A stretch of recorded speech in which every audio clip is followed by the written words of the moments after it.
Our goal at Phoenix Tailings is to be the world's first fully clean mining and metals brush company. Zero waste, zero emissions, built to power the growth of this new technological future. That is our vision. And we're not the type of group that wants to sit here and build some cool piece of technology that gets acquired in a short time frame.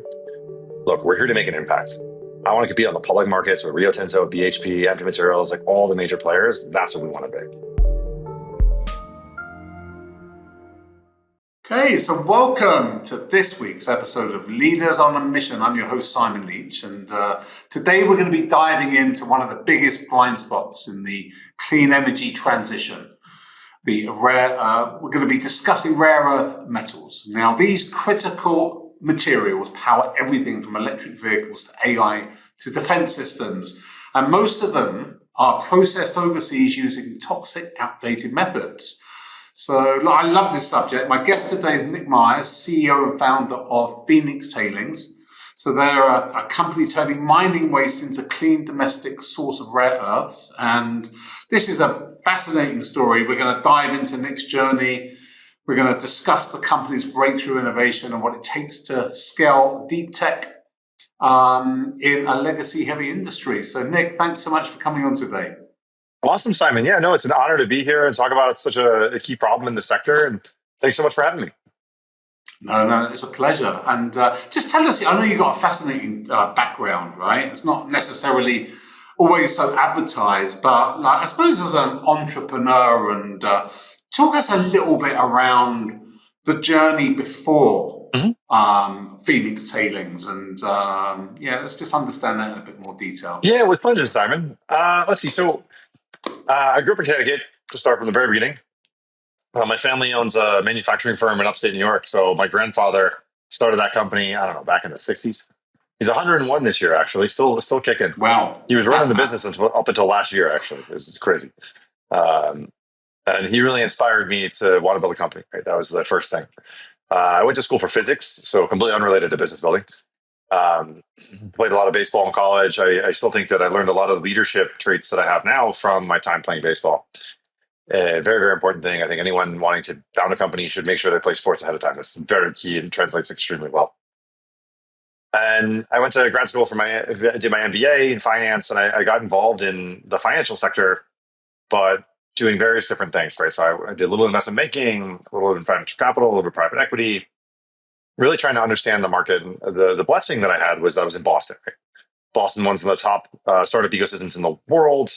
You walk down the street, you're going to find 5 or 6 people changing the world in some various different level of technology just every day. Right? Going to Starbucks in the morning, you'll see people developing new genomes, to people developing new medical devices, to automotive applications, AI, and rare earth metal processing, even if you happen to come by my house. So it's crazy stuff. And that was the beauty of it. And I actually met Dr. Tomas, my co-founder, at a Bible study, 7 years ago. And he's one of those people where you meet him and you're like, what are you talking about, man? Like, you're way too smart to be in the same room as me. Like, there's no way. So we got talking, and he had a lot of really great concepts around it. And I was like, look, we got to find a way to do something together. We got to make an impact. And one of the areas we focused on was how do we produce the raw materials needed to power all the amazing new technologies that we rely on every day. And at the time, no one knew, but honestly, like rare earth metals, critical metals like copper, lithium, cobalt, etc., power literally everything. They're extremely toxic, and honestly, we just don't have enough, even with China producing as much as they do. So we had to find a way to solve it. So that's how we got kicked off at Phoenix. I brought in Anthony Balladin, who is the other co-founder as well. I met him through a career advisor I had at Northeastern University. Anthony's one of the hardest working people in the world, and I told him, give me a call, we'll see if I can help you out in a couple things. And he found out what I was doing. He goes, I want in. I'm like, we don't have any money. We have no equity. We don't even, what do you mean? He goes, no, I don't care. I want in. This is awesome. I'm going to help. We'll figure it out later. Hell yeah. So he came on board, and we have 2 other co-founders as well, Mikey Martin and Michelle Chow, who have since stepped into more advisory roles, but we're very involved. And we built the first prototype in the backyard those 7 years ago, which I would not recommend for those listening, but it was still an exciting journey nonetheless. Why wouldn't you recommend that? building building chemical processing facilities on your porch in Cambridge, Massachusetts, it was not like the best. I remember we still to this day, we went to the parking lot. MIT is a beautiful place. It's a very interesting ecosystem, very odd. And you go to the parking lots next to MIT and they all sell dry ice out of the back of a van because there's so many like backyard experiments going on at MIT. So I remember buying dry ice for this test work that we were going to do on a system. And we had to look up at the sky to make sure it wouldn't rain, because if it rained, the whole thing would explode. So we're like, oh, don't do that. So now we have a lab. We're very safe for anyone listening. It's very safe operation, fully permanent, everything above board there. But when we first started, it was definitely challenging. We also had no money for 2 years, right? I worked for no salary for 2 years. I took the bus to Tomas's apartment in Cambridge, and he would cook dinner, or I would cook dinner. He preferred to cook dinner. I'm not a very good cook. And that's how we got kicked off, man. Amazing. 2 years with no salary. What a great. I'll be honest with you. That was a little hard. Now I get a salary. If you ask my board, it should be more. But regardless, it's better than no salary. I'll comment very heavily. It was a bit brutal. And is like no salary and about 99% of your kind of time and working kind of, I mean, it's crazy, isn't it? It's a mad journey as well. And also though, like, it's kind of this deep tech space. Like it's complex as well, right? It involves a lot of different disciplines as well, bringing this together, right? And But tell us a little bit about like tell us a little bit about, by setting the company up a little bit more. Give us some scale around some of the kind of, the problems that you were looking to solve, as it were. Let's understand that a bit more. Yeah, I think this is where it comes down to, I think any founder is a little bit crazy. We actually have that as one of our values. If you look online at our company, it's you're only crazy if you're wrong, and it's okay to be wrong, implying that it's quite okay to be crazy at Phoenix Tailings. We actually quite encourage it. Because at the time, right, it was the 5 of us in the backyard, and we're trying to solve this problem of how to produce raw materials. The rare earth market is around $15 billion per year today, but it underpins about a $320 billion per year market. And beyond that, you have the $2 trillion of end applications that it drives, right? So it is a key aspect of everything, right? And we were looking to build out these processing plants, cleaning up tailings, which is the mining waste that we talk about, that we harvest material from. That's our whole vision at Phoenix. And there is enough tailings produced every year to be, with the amount of metal value in it, just to clarify, is about 30 times the world's GDP. That's an astronomical number, just to clarify. So that's how much mining waste is put out every year globally, of course. Another way to phrase it is it's enough waste to cover the entire state of California in a foot deep of sludge every year. And it's an enormous amount of sludge.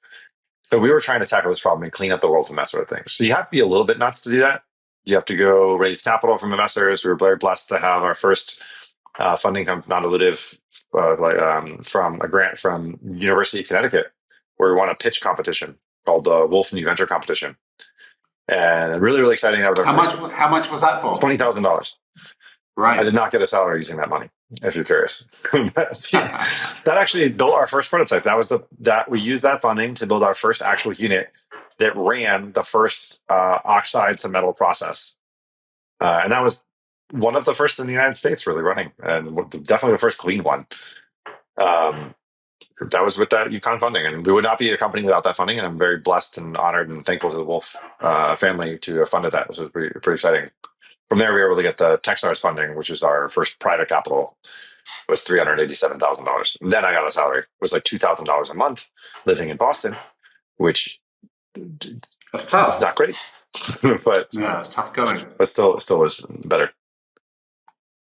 Yeah, absolutely. Well, it's the pros and cons, isn't it? Like it's clearly, the ecosystem is just unreal. But there's a price to pay for being in the ecosystem, isn't there? It is. That's the, that's the challenge. So, I mean, some of those figures are just insane. And, is this all stuff that doesn't get recycled and ends up in landfill? Is that the problem? I mean, Yeah. is that what it is? Well, a lot of the problem actually boils down to how we process raw materials today. Right. The most modern technology really is just pumping chemicals through a system, pulling out what you want, and just discarding it into a landfill.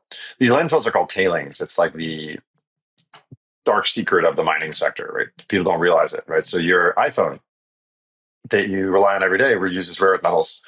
Every single ton of rare earth metals produces 2,000 tons of toxic waste that is not used or recycled or anything like that. It's just stored in massive landfills. I think a great example is actually the aluminum sector. Really, really, really interesting sector.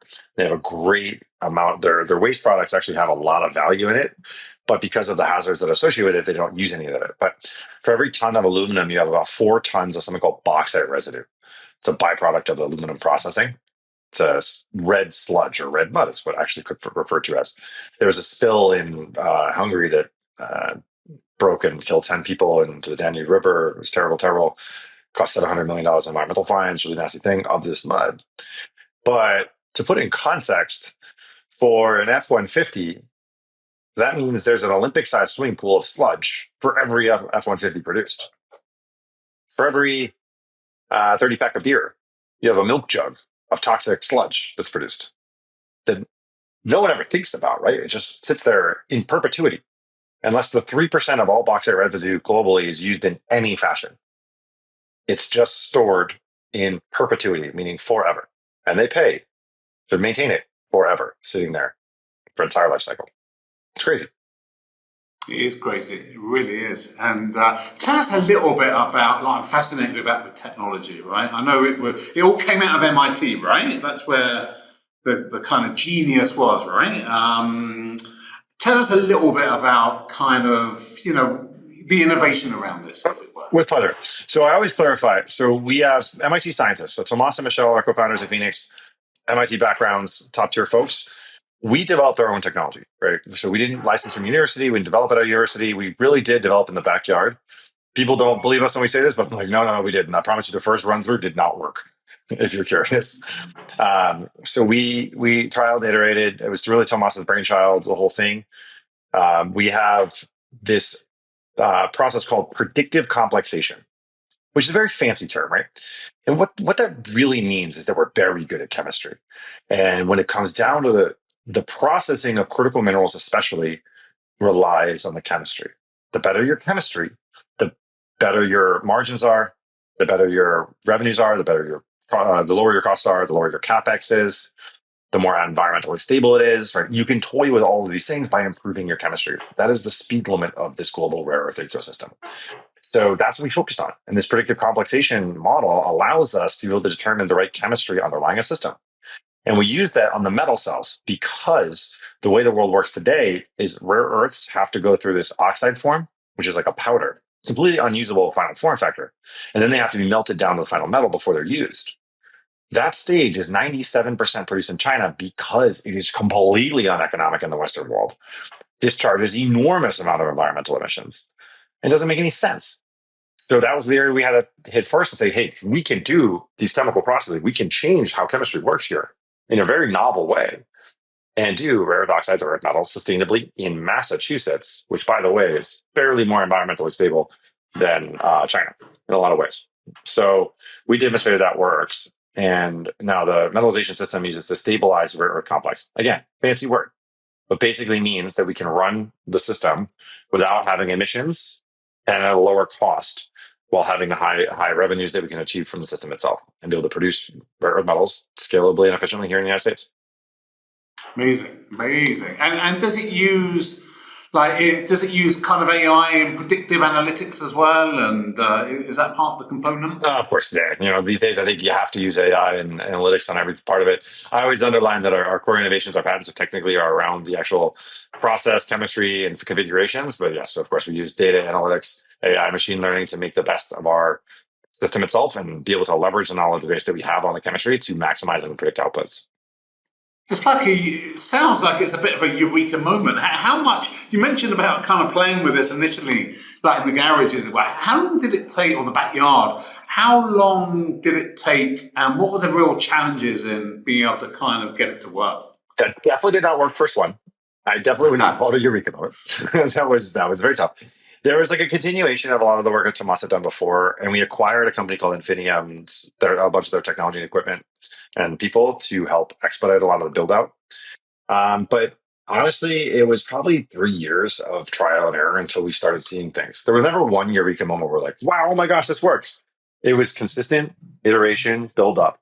Trial something, it fails. Trial something, it fails. Trial something, oh, we got part of it right. Okay, well, let's use that part Right. and adapt. Oh, I failed again. All right, try it again. Right. So, and you kept doing that. We're all just kind of a little bit psychopaths, is how I phrase this, right? We all work like 100-hour weeks, right? For the past 8 years or 7 years, whatever long time we've been building Phoenix. And the whole team is like this, not just the founders, like the whole company is like this. We all work ridiculous hours and timeline. So we were able to accelerate pretty fast and iterate and learn. And by bringing the talent that honestly Boston is really great at, we have great engineers, we have great researchers, we have very outside the box thinkers, even on the finance side, pull it all together. And it's amazing what people can really do with truly American innovation and an approach to actually wanting to solve a problem, not just for the money. I think that's a very key part. But honestly, the reason I did this for 2 years with no pay full time was because I want to make good for the world. I want to actually make an impact and help people across the world. And it breaks my heart to see that we're doing metal processing that destroys the environment, destroys people's lives and communities that they live in, right? We have to be better.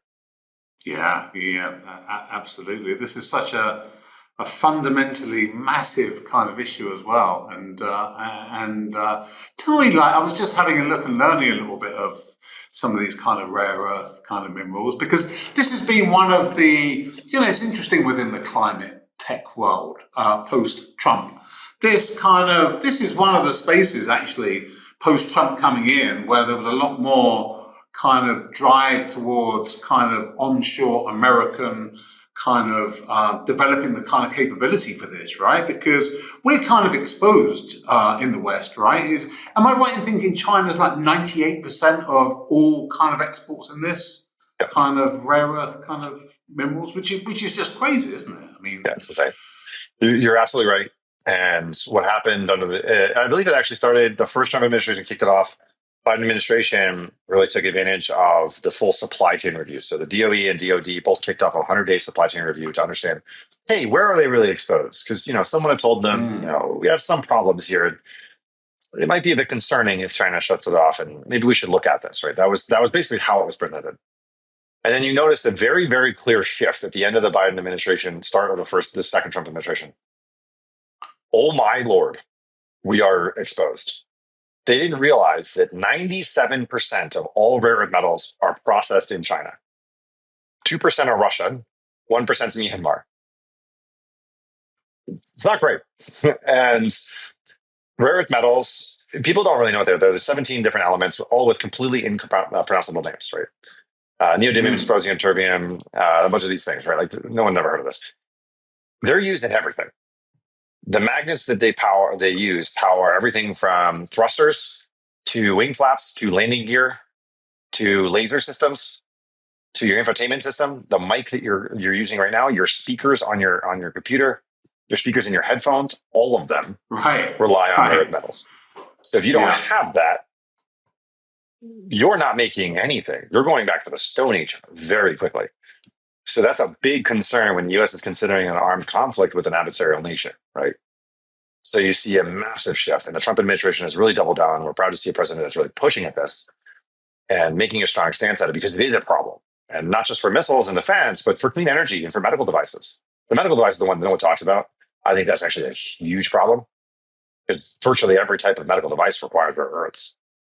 And it's not like they're going to have the funding the DoD is going to have to really offset this challenge. And if we do actually lose supply of rare metals, or something happens and say the Defense Department decides to massively increase the demand, meaning that China won't sell to medical devices, they'll sell to DoD or other groups because of the demand, then we're not going to get life-saving equipment that people need, right? It's a very simple thing. So that's a huge gap, I think, in the world today. And the current administration has really seen a lot of the challenge with that and really doubled down on, let's find a way to actually solve this, Yeah, yeah, absolutely. And can you make a dent in this? Like in terms of, I suppose if you think about the US, for instance, and what it needs to purchase in rare earth Mhm. metals, you're a small business.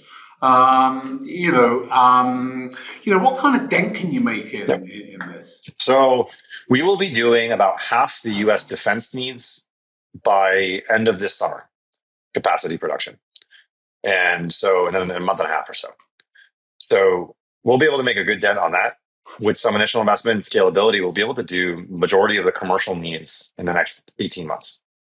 The beauty of building a system with novel tech that you've thought through the challenge of environmental impacts, people impacts, safety issues, you can scale fast.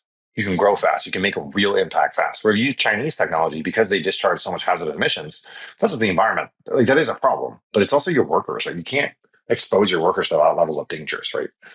So that's one of the challenges that caused, 15.7 years is the current average life cycle to build up a new operation in the United States. We can cut that down from 15 years to 6 months. And that's the Wow. beauty of novel technology. That's why it's so important to invest in novel technology to be able to get this stuff up and running. Yeah, yeah, yeah. But you do hear about kind of first of a kind, Sure.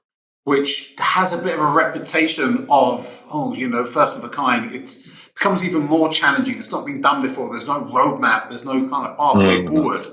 This sounds like first of a kind. Am I right in thinking that? Give or take. So the first of a kind term, when I first heard it, I thought it really encompassed everything. And that anytime you built a new system, it was always first of a kind and you have to do it. Now I take that back a little and I revise this thinking. You do have first of a kind in that sense on certain products. Say, one of the things that I see a lot right now is the HTS tape. So it's the high temperature superconducting wires used for high transmission of electricity and superconducting wires for fusion technologies, right? Very novel, very new. Mm. There's not really a proven market because fusion hasn't gotten up and running yet. Obviously, from a technical perspective, it makes sense, but there's no clear market. So that means your economics are not guaranteed, and there's no real understanding of this. That is a problem. That has that holistic side of like, hey, first of a kind covers everything. Mm. Now, with rare earths and all critical metals in general, I would actually pivot that. You have first of a kind in terms of technology, right? There's no one's ever built our type of technology before, which is true. So that's why we build modular and we build in stage gates and we have the right engineering firms make sure we validate it and we check all of those things. However, there's a very clear market for rare metals. Like no one's going to argue with me and Mm. say, "Hey, you're not going to be able to sell your metal." I think, to be honest with you, I could sell out the majority of my metal in a very short time frame, and arguably, I need to produce more faster. So that's not really a concern. And so the other side of it is on the financing side with first of a kind. Have they done a deal like this before? That's a different question. So what we're trying to solve is not the Mm. technical aspects of a first of a kind; it's the aspects of financial and how does the investor ecosystem look at scaling this up? I don't really need more demand. I need the right partners on sales, but I Yeah. need folks to help us scale capacity, which is a different question to ask. And it's a different aspect of first of a kind, a little bit more nuanced than the other alternatives. Oh, fantastic. Thanks for explaining that. You covered some great ground there. And I think on that part of scaling capacity, it's not always like a venture model which is best suited, right, to that. And you do hear about kind of off takes and, the new world of financing around this, as it were. What's your take on how that is evolving and how you see that evolving as it relates to you being able to kind of scale purposefully? Yeah, so I mean, it's a bit of a challenge in the sector. I think venture capital ecosystem in the world, so the Sequoias, A16Zs of the world, right, the traditional VCs, they really are good at software investments. Like they don't know anything about critical metals. They're looking at it, they're doing a few different investments, which is great. I think it's a good opportunity for the sector. But if you take the software rules and apply it to critical metals, you're going to hit a problem, right? Mm. So what I'm seeing is a lot more growth in the sector from the PE style investors that are playing in VC. Because there is the upside. You do have the upside of critical metals of VC level returns, which is great. But you also have to think about large industrial complexes, right? You have things like CapEx, which a lot of software companies just do not have, right? Yeah. So you have working capital to have to worry about. I have different type of financing mixes. Not all deals should be done on a pure equity basis. So there's a lot of complications that happen to it. Now, I think there's a few players like ACC, Z, and Sequoia, both that could play in this sector. But in order to be competitive with the groups like Coke Destructive Technologies or Nova Holdings or Eclipse or the big players that are more like PE style that are doing VC, like they have to adapt their mindset. And so for us as a founder entering the sector, we're seeing a lot of deals done at the very, very early stage because it's like a VC looking, take a quick bet. But they're holding off a little on the later stages outside of the big players. And we do see a big pull. But for us, we're all about finding the right partners who can help us scale, help us with capacity, and have the right knowledge set that have not just done software deals, but actually are coming to approach us with a good mindset about how they're going to help scale. Yeah, absolutely. No, thank you for that. And I was just having a look as well, like doing a bit of research for this, looking at some of the price per ton of some of these rare earth elements, and they vary a lot, right? So a couple of questions for you. What are you focusing your production on at the moment? Because you've got a facility, right, which is producing or will produce, as you say, right, up to 500 tons or something, right, of this. 200 tons in August. What kind of, which is amazing, yeah. So what materials are you mainly producing? The first phase is primarily NdPr, neodymium praseodymium alloy. Again, one of these impronounceable terms. Okay. That is the bulk product of the rare earth sector. That sells around 70,000 a ton right now, give or take. It's based on Chinese metal pricing. I always quote here, but give or take, that's the rough price point. The other metal we're producing is dysprosium ferroalloy, around $250,000 a ton, roughly speaking, on Asian metals pricing.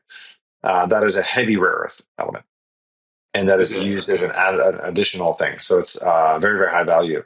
We will also expand production to be including samarium, gadolinium, and terbium into this production as well. And there's a few others that we're looking at from our research stage, like lithium metal and other things like that too.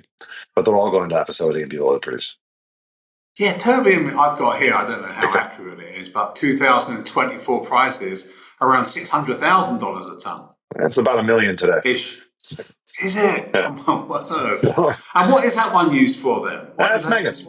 High performance magnets, actually. So terbium is used to help with make sure the magnet maintains its strength and magnetic fields with high heat issues, which is aerospace, automotive, and a lot of consumer electronics devices all need high performance mag. So terbium is a very important element. It's not used as heavily, there's not as much bulk volume of it, but it's a very high value and 100% sourced from China. Right. Okay. And just roughly, if you think about prices over the last few years, have they changed a lot? And, what's really kind of driven the kind of price kind of changes? Yeah, it's a real heated discussion in the rare earth sector because right now the Chinese control the pricing, which is their biggest strength they have against foreign entities entering the market. So they own the two indices, Asian Metals and Shanghai Metal Market. They own those companies that put out the pricing. So you'll notice that they artificially increase the price when they want to inspire competition in the sector and then pull the rug out of them by tanking the price right after that. Right. So it's a very well-known documented thing. This does occur very regularly, and it's one of the big pushes that a lot of the rare earth sector has in Washington, of making prices much more transparent for what it actually costs to produce in the Western world, not what the Chinese are selling at. So you do see a lot of price volatility. It's one of the big reasons investors stay away from the sector. But that is shifting right now. There's evidence about price support. There's evidence around price transparency mandates. There's evidence around the sector really developing ex-China. And I think you're going to see a lot of really good opportunities there. Yeah, no, awesome. Yeah, amazing. And tell me a little bit about, because you closed what was it like fundraising over the last, because I think you closed your B round, right? Correct. Am I right in thinking it was your B round? Yeah. Correct. And I think it moved up. Initially it was a $33 million and I think it was about 44 or something. So I think you were oversubscribed, right? That was the point I think I noted. And I'm just curious, I speak to a lot of founders and CEOs about their experience fundraising. How do you describe retrospectively the fundraising process? Yeah, I think honestly, I don't think any founder in the world will tell you fundraising is a fun process. So I think fundraising is a key process that you need to help scale the business and can be very, very powerful because it can bring you the right partners, you build a lot of relationships, and it helps scale. But it does take a lot of time and effort.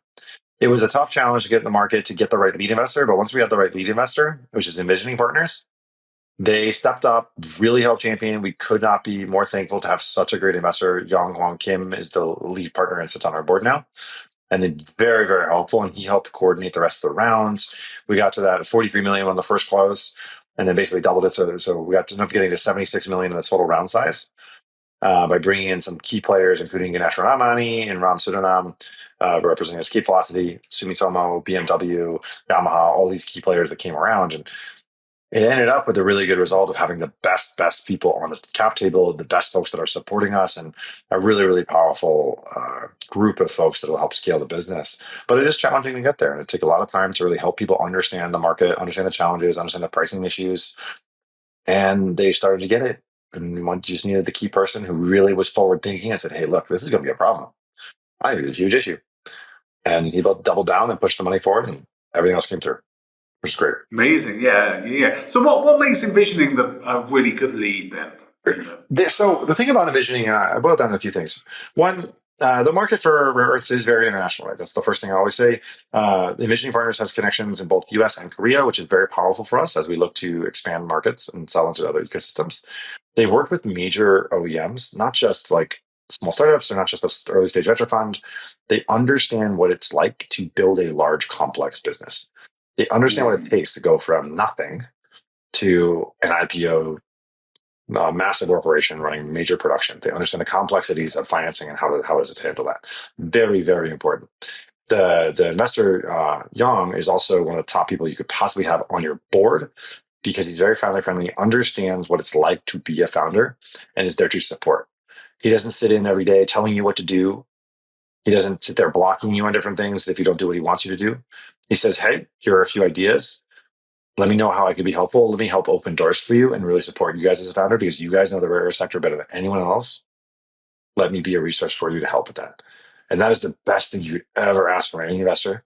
He's there to support. He's got a lot of great connections. He understands what it's like to really build a business. Could not be more thankful. Yeah, amazing. Yeah, and I remember when we spoke, I don't have too many conversations with founders that start talking about IPOs and the future. So look, when we think about the journey, let's just see where you are now. Right, you've closed this round. Right, I mean, it's really exciting times. How many people work for the company at the moment? About 55. So you're about 55. Tell us a little bit about your dreams and hopes and what the next kind of, 4 or 5 years are going to look like for you guys. With pleasure. So our goal at Phoenix Tailings is to be the world's first fully clean mining and metals brush company. Zero waste, zero emissions, built to power the growth of this new technological future. That is our vision. And we're not the type of group that wants to sit here and build some cool piece of technology that gets acquired in a short time frame. Look, we're here to make an impact. I want to compete on the public markets with Rio Tinto, BHP, MP Materials, like all the major players. That's what we want to be. So we have a long way to go there. I'm not going to tell you that we're there yet. We're definitely not. But I want to do that in the next 3 years. Let's go. With the markets now, the timing's now, everything's ready to go for it. So I push and say, hey, look, our team wants to go IPO in 3 years. Hey, look, I understand the challenges from everything from financing to getting the operation up and running and everything else like that. But that's our goal. We want to get out there. We want to do big things. And I think the world really needs what we're building today. And we have to it's our duty to get it to them as fast as we can, as fast as we can physically get it there. So we're going to be scaling up our metal processing facilities, getting into separation, which is taking concentrates and separating out the individual elements. So all 17 elements, but pulling them out, the little pieces. And then also scaling up our extraction, being able to harvest material from tailings and pulling out those raw materials. That's our goal. We're well on our way for it. We've got a long work to go, but if anyone's listening and they want to join a really fast growing company, let me know. Sounds an exciting place to go. I would have thought, talent and people would have been a major thing. You said earlier, right? When you're building the company and you're doing it on a shoestring and, you're 100 hours a week and everyone's together on it, as it were, it's probably going to evolve a little bit, right? And how do you envisage, I don't know, when you think about your approach towards kind of building and scaling, any thoughts towards what that would look like, as it were? Yeah, I mean, with most startup companies, you struggle with the challenge of how do you maintain the founder mindset as you scale, right? Because you'll bring on people that are maybe B-level players, right? They're not the best, but they get the job done, and it's okay because it's fast. We try to take a very active approach on hiring. We have recruiting, we go outbound recruiting, we also get applications. I think we interview, or we get applications for about 1,000 people for every position that we hire for.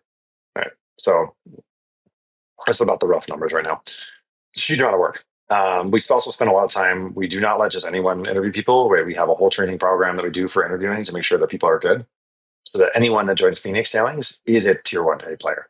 That's not perfect every time, but we spend a lot of time and effort to get the right people in the right places and help scale. And by putting those people in the right places, I believe that will help actually accelerate and make that self-fulfilling prophecy of the best people in the best places, right? Our leadership development program is probably the prime example of that. We have a program where we train people from other industries, the top grads from Harvard, MIT, et cetera, to come into Phoenix and learn rare earth metals. We work them on the factory floor, running an operation, building and processing material, to then step out after a year and go into a senior leadership role. That's the goal. That's the plan. And the folks that we have on now, right, on the leadership development team are absolute rock stars, and they've been really crushing it. We're really proud to see how they're growing. So really kind of, good quality, high performing kind of talent that you can really escalate their careers quickly. True. And spending the time and effort to train them. That's the important part. If you don't do that, then you're just hoping for the best. But we spend time and effort to train people. Anyone who comes to Phoenix Tailings, my goal is at the end of tenure in Phoenix, you should be able to build and found your own company on your own. And we'll give you all the resources to do so. Yeah. Tell me, what does it, when you think about all the interviewing you do, and you've got this kind of nailed down, what are the things that really stand out about an individual that you're looking for, as you're looking to hire? Yeah, there's two main things. The first thing I say, actually, I took it from Mark Zuckerberg. Sorry, I can't take full credit for it. But this is where we look for raw intelligence. That's one of the key things that we look for first. And you just can't train that, right? So the smartest people you can possibly see. And they're not always the best to work with, which is the part you have to work through. But we look for the best and the brightest. So that's under our philosophy of it's only crazy if you're wrong. It's okay to be wrong. We want the people that are crazy, think outside of the box, and are absolutely brilliant. That's what we're looking for. Yeah. The second thing I think is just as important is hustle. And candidly, I'll take someone that hustles all day long over someone who's smart any day of the week. So that's the first thing we look for. We expect people to come prepared, understand what they're doing, come really crisp and clean with any interview process. And I personally look extremely heavily on the hustle side. I think I do not pass forward probably 8 out of 10 candidates just on hustle alone. On hustle, really? Okay, yeah. Even at the C-suite, you'd think that people would be more prepared in meetings. But no, hustle's a big one. Yeah. Tell me about the other values. I love some of these values as well. What are the other main ones in business? Resourcefulness. And this comes from one of the key areas when we started Phoenix, right? We had nothing. Like nothing. We built together what I think Rio Tinto spent like, I don't know, what, $100 million on or something. We built the same type of technology on a shoestring budget for $5,000 with duct tape and Home Depot supplies. Right. So like that's the type of thing that we did. And I remember one thing that still stands out to me this day. We don't do it anymore because we actually have like equipment and can buy stuff. But I remember we built one of our drying systems to dry some of the materials, which would normally cost probably, I think it's like $500,000 for a piece of equipment like this on the market, which is very normal for the sector, very common. We used an old dryer that we got from like a waste pile, basically, like a laundry dryer, and retrofitted to be way hotter than it should normally go to, and built it out on $150 or something like that to do basically the exact same thing. Now, did it last forever? No, it was a dryer we found on a waste dump, but I could make a lot of those for $500,000, right? So that was the thing at the time. So we do look very closely for resourcefulness. Now it manifests in a different way to be able to make the best for the resources you have. Right? At the end of the day, I still don't think we're going to have billions upon billions of dollars to play with and do whatever we want with. We have to be resourceful and go efficiently. The other part is listen. I think this is a very, very key area. We get feedback, right? We teach people how to grow. And part of that is not sugarcoating things. Like there's no point in me taking the time and be political with you. Like, hey, this is what you did wrong. So we need better. Let's work on it together. And people that can listen, we look for very, very actively. And the last one I think is actually very critical and arguably the most important is compassion. We look for people that want to work on a team and have compassion for the people around them. Because that's at the end of the day why we build everything we do. This is why we come to work every day and spend more than half of our lives in this office is to care about the people around us. That's a very key part of your life, Absolutely. And Yeah, what's the most difficult thing to find out of all of that stuff? Honestly, I still think hustle's the hardest. Is it? Yeah, Right. it's not that people like don't have the capacity. I just don't think they want to, man. So that's a big thing that you look for because you have to have a certain innate drive, and not everyone coming in the clock in on doing 9 to 5 workday wants to do that, right? So, and that's not for everyone. I wish them the best. I think they're going to have a great. There's other jobs that are great, but for Phoenix, or not 9 to 5. Like it's definitely not. Like people are getting lunch at 5. So it's like you have a long day, and you got to be willing to push, and that's more part of building a company. You have to be able to put in that effort. And so I think that's one of the top things that we look for, and it's always one of the hardest ones to find. Yeah, no, awesome. Listen, this has been an awesome conversation. So thanks so much for coming on. I've It's an loved honor. hearing. We've been educated about the whole kind of marketplace of kind of rare earths and the challenges and some of the innovation and just, the whole kind of story of growing the company. And, your kind of plans are very exciting. So, yeah, it's been a pleasure kind of having you on and to discuss this. And we wish you all the best with things. Awesome, Simon. It's an honor to be here. Thank you so much for having me. No, that's a pleasure. And to all the listeners tuning in this week, I hope you enjoyed the show. It's been there's been so much kind of to share and to enjoy with this episode. So we'll see you on the next show.